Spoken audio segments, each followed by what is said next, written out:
My name is Arvind Kala and I live in Delhi. Indian clothing is the most absurd clothing known to man. Think of Modi's Chooridaar pajamas, for instance.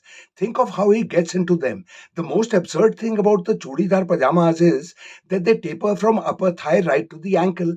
So how does Mr. Modi get into them? He'd be say he wants to shove his left foot through the left leg of the Chooridaar pajama. He has to stand on his right leg and then lift his left leg and foot and then try to shove his left foot through the thing. Now, while he's doing that, he's standing on his right leg. He can fall because that's a time when a black cat isn't around. After all, black cats are not going to be around while Modi gets into his churidar pajamas. So he struggles through that. Then he lies down on a bed and then lifts one leg and shoves that through, etc. Now he's got his left foot, left leg, and left foot through the left leg of the churidar. Now he has to stand on that left foot and then lift his right leg and do the same thing.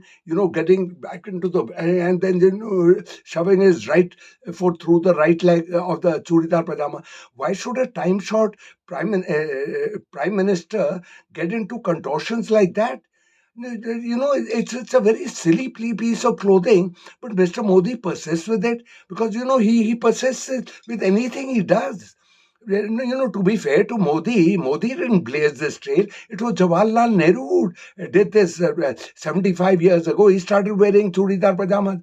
Now, if Jawaharlal Nehru had stood on his head in Connaught Place, would Modi do the same? No. So Mr. Modi must use his common sense. I mean, he's a prime minister. Why you have this absurd piece of clothing? Well, moving on from this, the churidar is an absurd piece apparel. But worse than that is the Bengali dhoti, which goes. It makes no sense. You put it around your this and then little bits of this and this. Your calf should show right. There are all kinds of absurd this thing. And Bengalis marvel in that. What a great piece of attire. And while they're talking of Satyajit Ray or something like that. It's absurd, yeah. Why do you get into all this stuff? Absurd clothing. Now, let me move to the third way, the sari. That's another garment which is absolutely absurd. 6 yards of cloth. A woman wrapping herself in 6 yards of cloth. What's the point? Yeah. It's like me wearing dark glasses. I should wear another pair of dark glasses on top of these dark glasses. What's the point? And the people say what a graceful dress and all that. Graceful dress. If it was that graceful, how come Indian women have shed the sari? The sari lost out the battle to the salwar kameez 20, 30 years ago. And now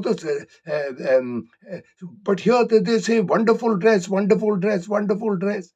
And now women wear this thing just as a relic of the past. That in on occasion like Diwali or what you call at weddings.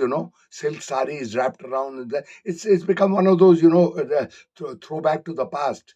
Which is fair enough. Well, talking of this thing, the most talking of weddings.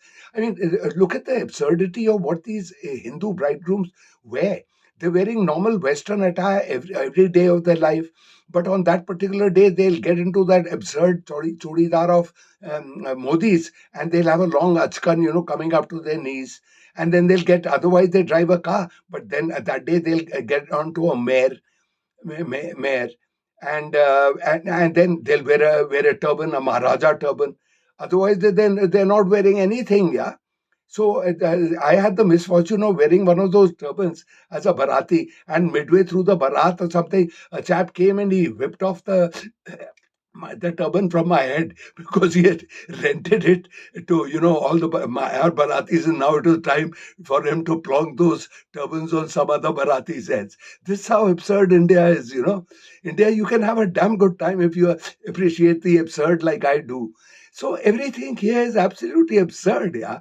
And I wish Now, the great thing is we talk about how great Indian attire is. The Westerner doesn't do so.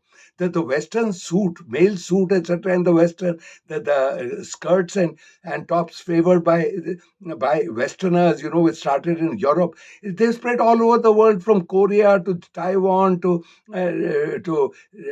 Thailand, Australia, Russia, Japan, China, even as Africa, everywhere it's the Western suit, and for women it's that. Nobody wears the sari, but but the Westerner doesn't say that what a great this thing is. The whole world wears ties, and the Westerner started it. They don't say what a great piece of attire their tie is. But here it's just like that. It's absolutely absurd. So I think but we praise ourselves. Oh, how great we are. Oh, India, number one. Bloody India, number one. We are nowhere, yeah? Well, friends, I must get. It's time for me to say farewell. If somebody says my video isn't good, just slip some ice cubes down the back of his shirt. All right? Well, I'll bid you farewell. So, see you later, alligator.